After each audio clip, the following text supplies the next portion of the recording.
Well, hello and welcome to today's taping of the 4 and 3 podcast, which will get underway momentarily. Dan Andros here, Trey Goins-Phillips there from Faithwire and CBN. Man, some shocking news yesterday with Cosby. And people are kind of flummoxed at that one. We have the explainer coming up. The media also seems to really be down with China's Communist Party celebration festivities that they have going on. So they got that. Yeah, that one just gets me. Like I just saw a tweet, or I guess we'll talk about it on the podcast, but like saying like party time, like oh my gosh, Woo! like ABC News says it's but they're committing genocide against Muslims and persecuting Christians and what a world, unleashing pandemics around the globe, and then lying about it. Let's just celebrate those communists, huh? Gotta love them. We'll cover that. Yeah, we will cover that. But in case you're just joining us for the first time, this is a taping of the 4 and 3 podcast, which is a podcast we do here on Faithwire's channel here. And we basically cover 4 of the bigger stories of the day and present them with a Christian perspective, give you 3 things about them that you need to know, or more, sometimes more.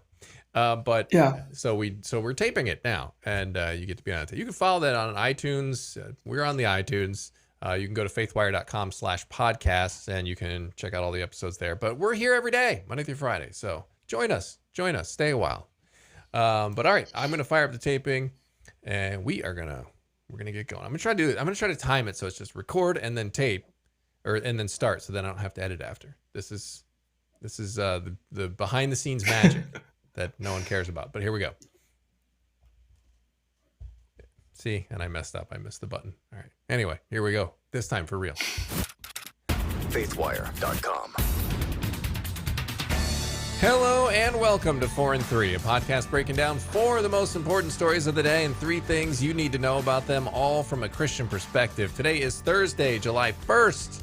2021. I'm Dan Andros. Coming up on the podcast today, Bill Cosby released.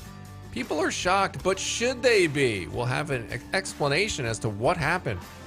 A street preacher in the UK won a big legal case over a wrongful arrest. You may remember that video that we reported on. We'll have the details there.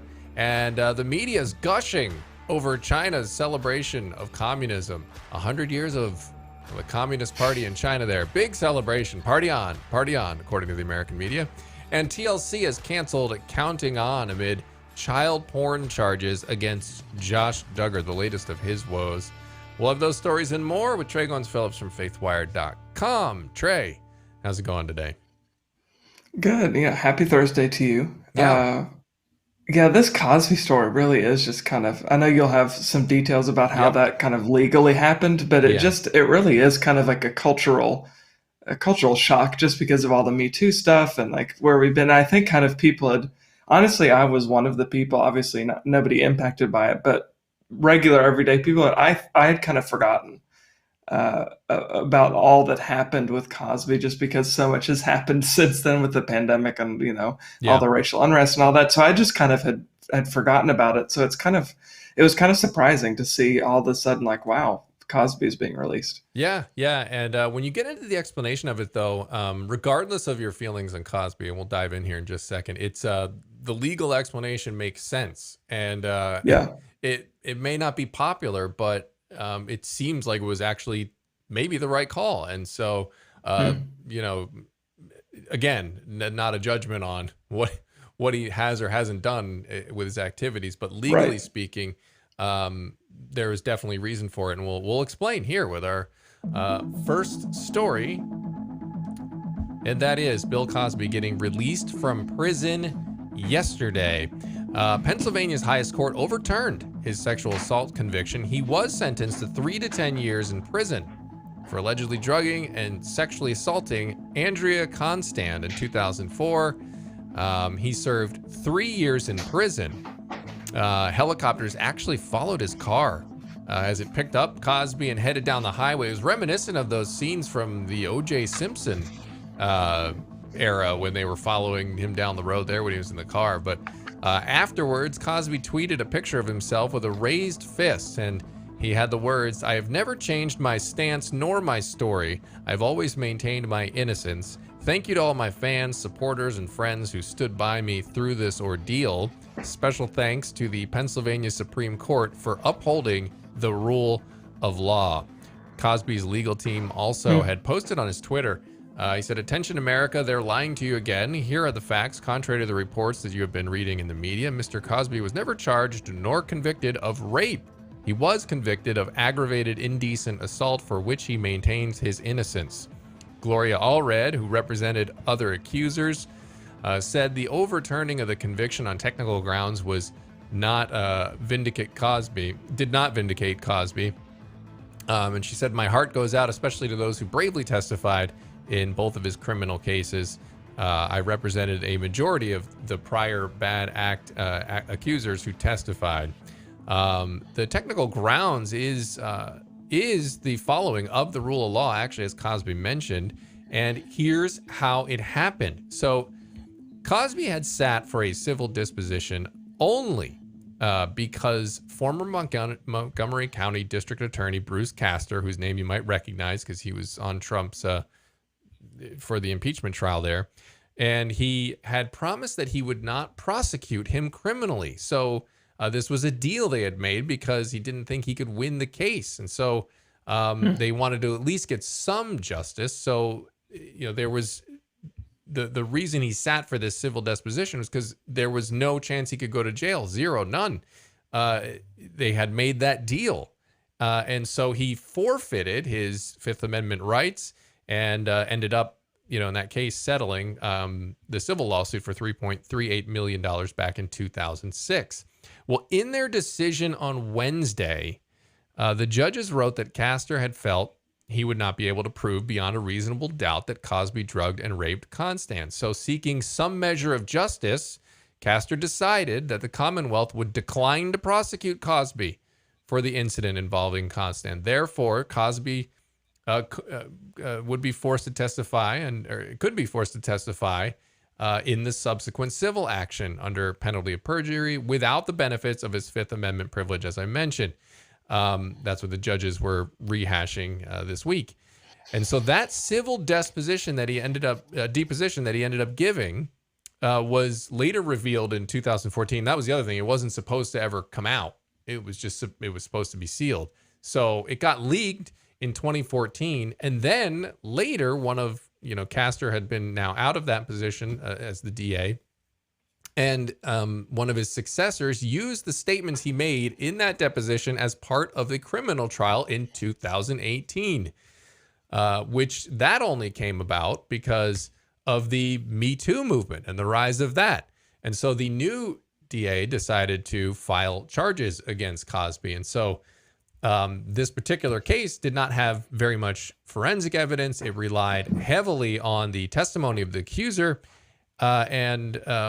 Of course, the statements from Cosby then were used. And even though they were not supposed to even ever be public, they weren't ever supposed to be used against him. And so regardless of what the contents are of it or how good or bad they are, legally speaking, it just shouldn't have happened.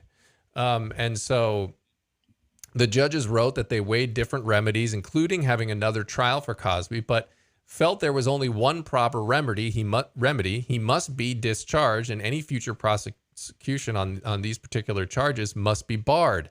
We do not dispute that this remedy is both severe and rare, but it is warranted here, indeed compelled. According to Ellie Honig, a legal analyst, she said, "There's no way the U.S. Supreme Court will take this case. The court says you cannot retry him for this particular victim of Constance referring to.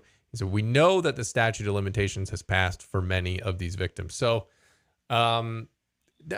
interestingly, this one, I don't think, Trey, is really a left-right issue per se. People are outraged. They're frustrated about this. And it would appear, I would say, at a minimum, Cosby's at least guilty of wildly immoral behavior. He's maintaining his innocence. So these are difficult cases because a lot of times there's not a lot of evidence And so, there's that one statement that's saying that he did provide them with drugs while he was trying to have, sexual relations with them.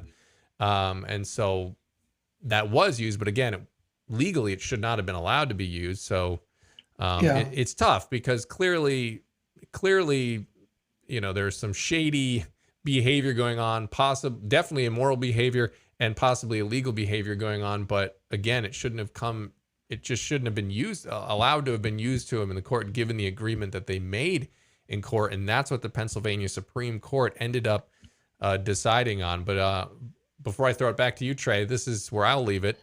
Cosby's going to have to face his creator someday. And so there will be justice. And as Christians, we can rest assured that God is going to judge our actions here on earth. We're going to have to account for them, and he's going to judge them perfectly. So if you think Cosby's getting away with something here, he's not going to maybe he'll get away with it here for his remaining few years on earth. I mean, he's getting up there. He's in his 80s.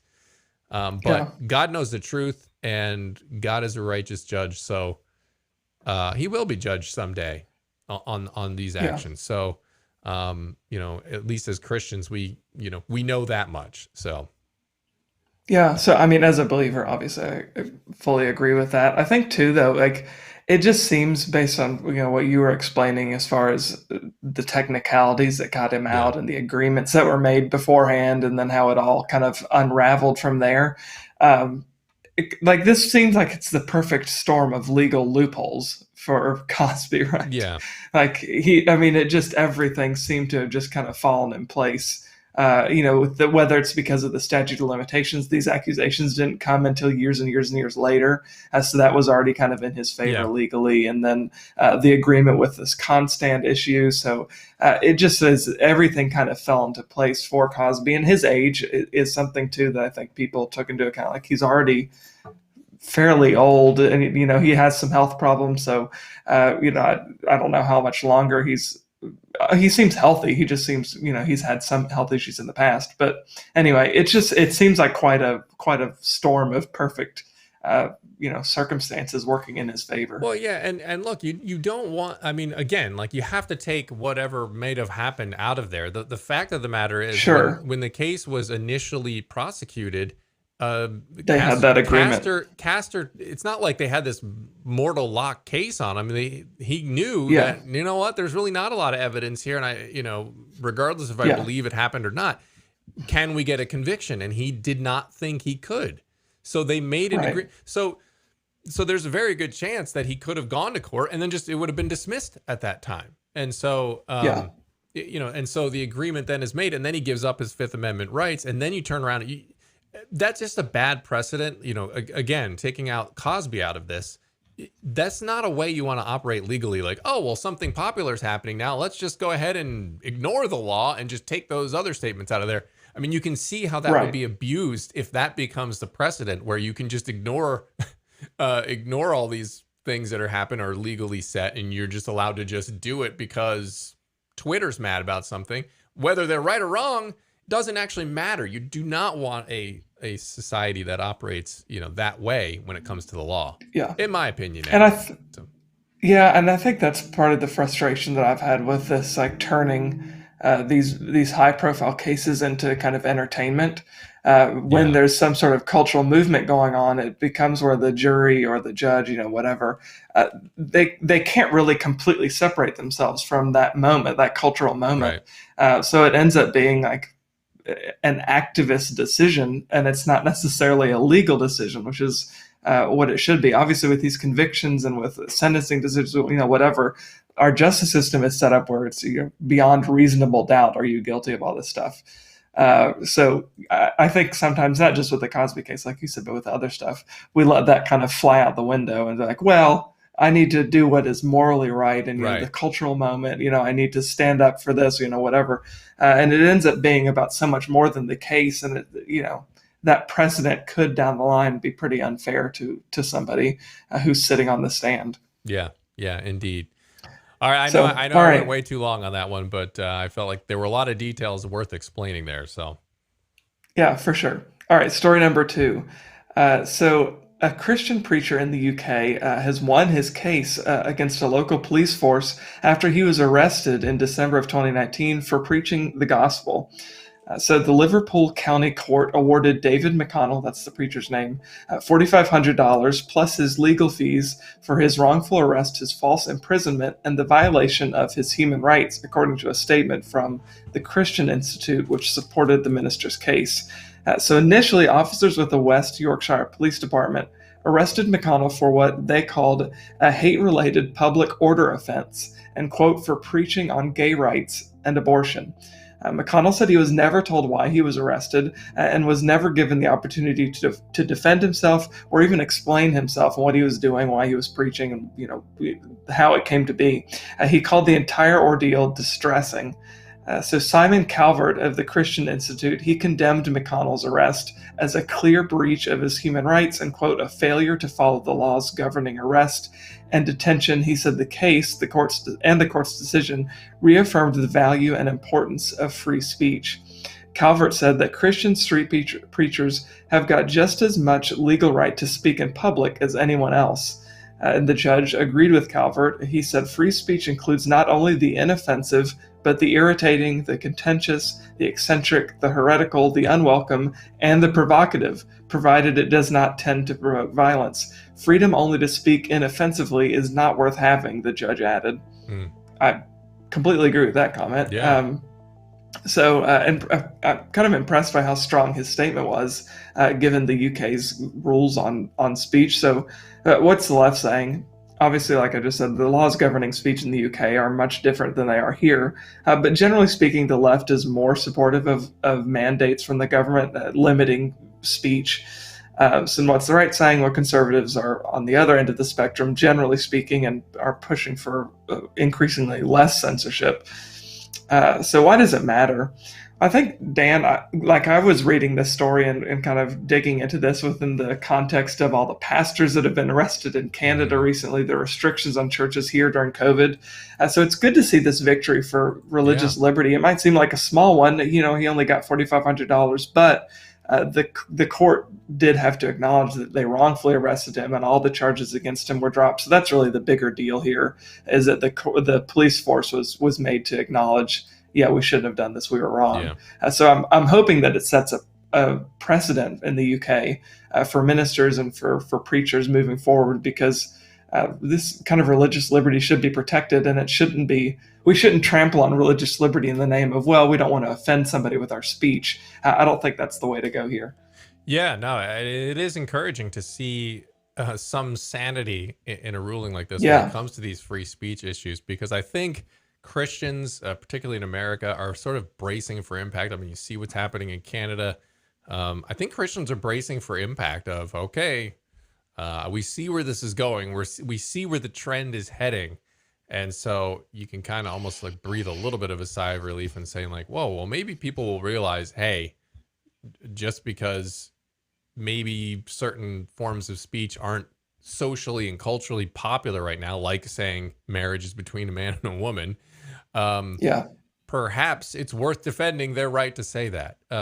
It's good to see more people say that, because it's quite obviously the right way to go. But people with power end up usually getting tempted with that power to do things that they shouldn't do with it. So good to see this decision for sure.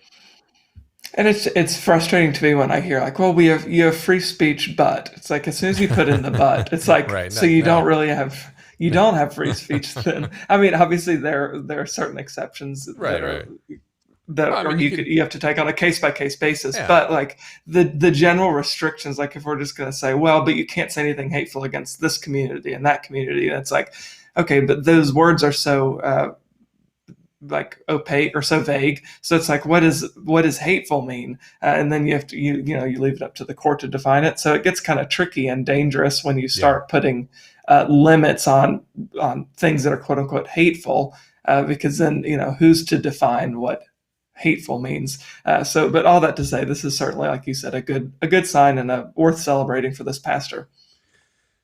Indeed. All right. Let's jump into story number 3. Another celebration happening here. This one, apparently the American... Quite a different one. Yeah, quite a different one. And the American media is all in on this one. We'll get communist China.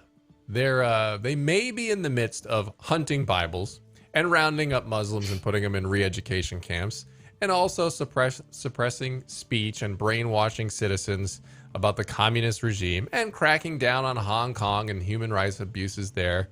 Oh, and they also might be fresh off the heels of letting a deadly virus plague the entire globe for the last year plus, all while lying about it. But ABC wants you to celebrate quote-unquote party time.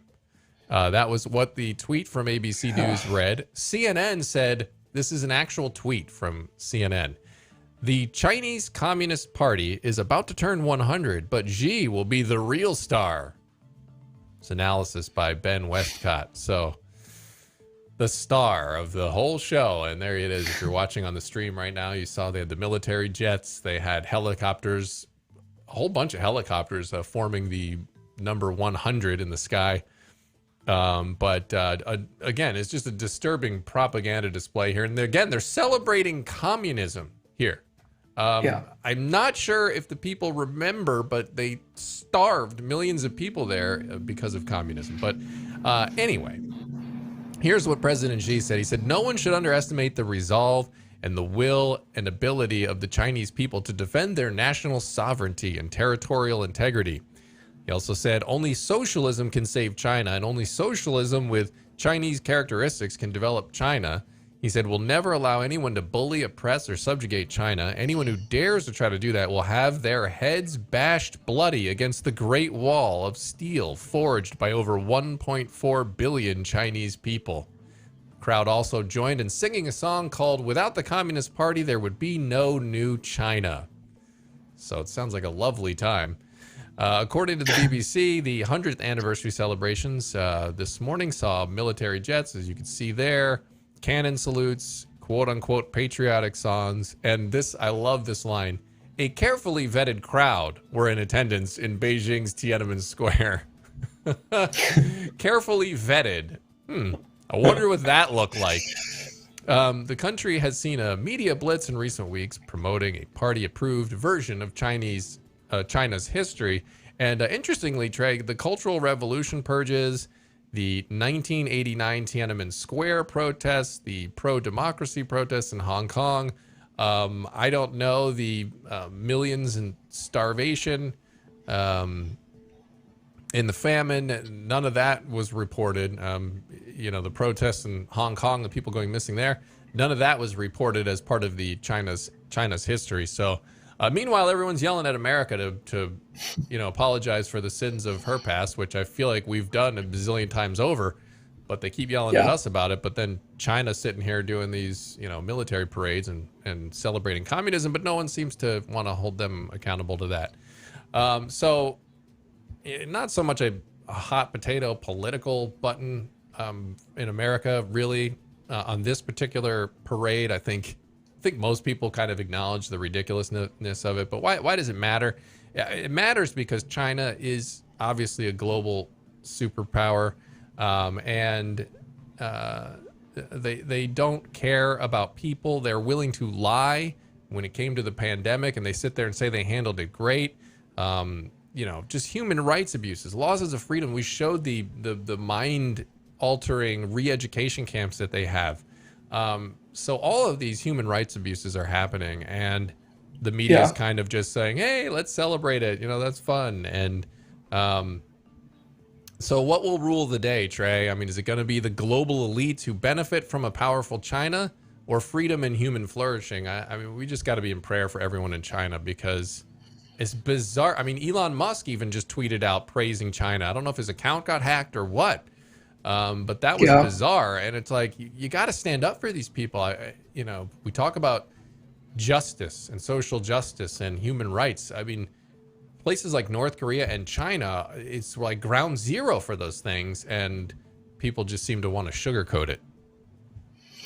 Yeah, and these same people, like at CNN and ABC News and wherever, I remember not that long ago when Trump was suggesting a July 4 parade, military, led parade through DC. It was like the most dictatorial, tyrannical Yeah, idea, like that's right. absolutely awful. Like it just, I mean, like it was otherworldly that Trump would even Right. ever suggest. And Trump liked the idea not because of China. He liked the idea because he went and saw in France. He was Yeah. in Paris with their president Emmanuel Macron, and he liked the parade that they did, and he wanted to kind of mimic that in the United States. But it's just I don't know. It's just so dumb to have heard that and then to see this like party time about how incredible this is with China, and it's like still it seems I think I haven't looked in a long time, but for the longest time, for nearly a year. Through the pandemic, if you Googled the number of cases of COVID in China, Yeah, it just stayed the Google same. at least and CNN were taking China's word for it and thinking like, oh, it's only 84,000 Right. cases. 8 months into the pandemic, when the United States had millions upon millions, like, oh, okay, yeah, I fully believe that. Yeah. So it's Especially because just, yeah, because they were like at 80,000 right away, like within a month or something, and it just stayed yeah, there, and it just just the stopped. needle never moved. No, it just The needle stopped. never moved on that, and I Yeah, just right. think why is it that we just take China's word for it completely? Like we give China not just the benefit of the doubt. Our media does favors for China, and Yeah. then with Trump or any other Republican who ends up in the media, we have to ascribe the worst possible, most nefarious, most disgusting motives to to every to everything, and it's just like how are people not just like it is truly a head desk moment, like just hit your head Yeah. against your desk, like how is this And how is this the reality yeah. here, uh, you know And what was your reaction to the carefully vetted crowd, Trey? Because that line just blew my mind because I'm trying to imagine what was going on when they were vetting the crowd. I mean, to me, that just like I picture uh, communist thugs from the regime coming into houses and saying, "You're showing up at this parade. This is what you're wearing. yeah This is what you're going to do. Have a great time. And if you don't, we're going to shoot you in the head or put you in a camp or something like that." And you, because this is what they do. And so yeah I don't know. It's appalling to me when groups and companies like the NBA or politicians kind of sugarcoat this.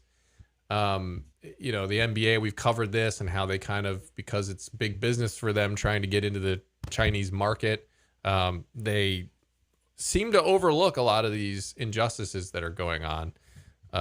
yeah If you want to watch something that will just shock you if you have not seen it, I think it was the BBC that actually did get a reporter in to hmm cover when people were saying, hey, these Muslims are like disappearing in China and religious minorities disappearing in China. And they're getting sent to these camps to be re-educated. And so the Chinese actually let someone in there, and because they yeah thought it would be like, hey, we'll just explain what's going on here. And they tried to make it look like it was this pleasant place where it was basically just like a camp. It was like college. And the reporters like, this is sort of kind of like prison. yeah And the Chinese handlers like, prison? I mean, are people doing art in prison? Look. And they're like coloring pictures. I mean, this is how insane they are, and we treat them with kid gloves a lot of times. So Yeah, and crazy. so the reporting that it was carefully vetted to me is just it's so dishonest because we like they know that it's much more than just carefully vetted, because in the United States when you think of vetted you think of different situations that we've had like Right. TSA or whatever. Of course it is like I feel like at least until the pandemic it was a fundamentally American thing, like regardless of your political affiliation it was an American thing to complain about the TSA. Like we all Yeah. kind of Yeah. dislike the TSA. That's just as like an American rite Yeah. of passage Right. We didn't to like getting complain felt about the up by the TSA. TSA heading into the planes, you know? We all could Um, join together so on that. yeah, and I feel like they're just kind of the media is taking advantage of the fact that Americans are pretty naive as far as what vetting is, because we've had the blessing of being pretty free here in the United Yeah. States as far as that kind of stuff. So it just it's frustrating to me that that's they made they just kind of glossed over that, because Yeah. vetting in China, like you said, is I think is highly intrusive, to put it kindly, would be my guess. Indeed. So, all right, story number 4. The reality TV network TLC, they have officially pulled the plug on Counting On, following the disturbing child pornography allegations against Josh Duggar, the eldest of the Duggar kids. So Duggar was arrested in late April on federal charges of possessing child pornography, and if he's convicted, the 33-year-old former reality TV star could face 20 years in prison and up to $250,000 in fines. So here's a little bit of background. It was reported in early May that authorities found more than 200 images of child pornography or child sexual abuse material on Duggar's computer. And Gerald Faulkner, a Homeland Security agent, he described the findings as within the, quote, top 5 of the worst he'd ever examined. And Faulkner said that, Faulkner said that Duggar downloaded files that included, this is awful to me, but a series of child sexual abuse material involving minor children ranging from the ages of about 18 months to 12 years old. So just so deeply, deeply disturbing stuff there. So Duggar's pleaded not guilty and is awaiting trial at the home of a family friend. Hearings are set to begin sometime in November of this year. TLC rebranded the show to Counting On actually in 2015 after Josh Duggar, came to light that he had molested a few of his younger sisters when he was a young teenager. So they kind of got rid of the 19 Kids of Counting and rebranded to just Counting On and eliminated Josh from the show and actually kind of backed away from how much the parents were on the show as well and just focused on the older daughters. Became the new theme of the show with Counting On, but now, like I said, they've canceled that altogether in light of everything going on. And TLC said they canceled it because they want to give the family privacy to deal with all of this stuff. So why does it matter? This is not really a political issue. It's not left or right. One of Josh's siblings, Ginger, she was one of the lead characters on Counting On, like I said, which is the spinoff. She said that she's happy with TLC's decision to end the show. She said she's grateful for the experience, but is ready to move on to the next chapter of her life. So this is just the next development in what has been like a really long and really difficult saga for the Duggar family. So I think the takeaway here for us as Christians, as believers, Dan, is just to be prayerful for justice and for the right legal outcome to come to pass, but also to be praying for Josh's wife, Anna, and their kids. I cannot imagine what Anna's dealing with, what their young children are dealing with. And even Josh's parents. It has to be one of the worst things to go through as a parent, to see your child go through this. To see Anna, to see her children going through this has to be devastating. So, just be in prayer for the family. Yeah, definitely. I mean, it is about one of the worst case scenarios you can have. I mean, we know sexual immorality is rampant, but then when it involves kids and child pornography, it's particularly egregious and unfathomable. You can't understand what in the world is going on in someone's mind that's a thing. And so, as you said, be praying for their family and be praying for him too, that God can open his eyes and just, get him to just turn from that wickedness, and just, I don't know, go in the other direction, get the help he needs. Because I mean, obviously they're bigger families. I mean, a lot of souls at stake there in that family. And, you don't know the damage that this kind of stuff does when, to a family, and you can only imagine the devastation this is wreaking in that family. So definitely, just be praying for them and, get out of the TV shows, get away from the TV shows, guys, just out of the limelight, get yourself some normalcy there. And, agreed. Yeah. I think a common thread through all of this stuff with the reality show is that a reality TV show about a person's family is the worst thing that they can do for their family. It just seems like it causes so many unhealthy patterns, and it causes so much stress, which I mean, I'm certain I would feel the same way. So it's like, I'm all for like, just, get the cameras out. You don't need that added layer of difficulty and that added layer of scrutiny on your family at this time. So I think, the fewer people and the fewer eyeballs who are looking in on it, I think the better, because at this point it's just a grieving process and putting the pieces back together as best they can. And people on the outside don't really need to be we don't need to be observing that or watching it or commenting on it. That's for them to deal with. Yeah. Agreed. All right. That is all the time that we have for this episode of the 4 and 3 podcast. As always, you can head on over to faithwire.com/podcasts and go ahead and follow us there on iTunes or wherever else you get your podcasts. We'd love to have you here along with us every day as we go through 4 of the biggest stories of the day and 3 things about them, what the left's saying, what the right's saying, why does it matter from a Christian perspective. And as always, head on over to cbnnews.com and faithwire.com for more news from a Christian perspective. God bless. We'll see you back here tomorrow. Have a great rest of the day.